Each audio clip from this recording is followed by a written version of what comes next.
Questo è il ponte San Leonardo, poco distante da Ponte Molino. È il più antico dei 3 manufatti che saranno restaurati grazie ai fondi del PNRR a Padova. Costruito nel 1140 e rifatto in pietra a fine 200, il ponte fu percorso da suoli di artigiani, bottegai, osti in questa zona produttiva di Padova. Una vecchia signora, anche l'altro ponte interessato dai lavori, quello più giovane, forte dei suoi 2 secoli di vita. Ci spostiamo in città ed ecco il ponte dell'osservatorio all'ingresso della Specola.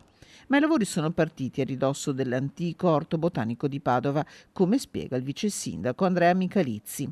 I lavori sono iniziati sul ponte del Maglio, che è il ponte che conduce all'ingresso storico dell'orto botanico, quindi un ponte piccolino ma anche un ponte del 1500, quindi anche un suo valore storico piuttosto importante. L'intervento è un intervento di restauro conservativo. I lavori riguardano soprattutto la volta sottostante, ma poi rifaremo anche la pavimentazione storica in acciottolato e dureranno un altro mese. Non ci sono interferenze con la viabilità, solo è visibile il cantiere, quindi magari un piccolo restringimento. Sul ponte del Maglio, che i padovani ricordano anche come ponte della morte, la leggenda si perde nella notte dei tempi, i lavori dureranno altri 30 giorni. Dal ciottolato ai parapetti tutto sarà riportato all'antico splendore. Si passerà poi agli altri 2 ponti. Nel complesso i lavori di consolidamento e restauro, realizzati sotto l'occhio attento della sovrintendenza,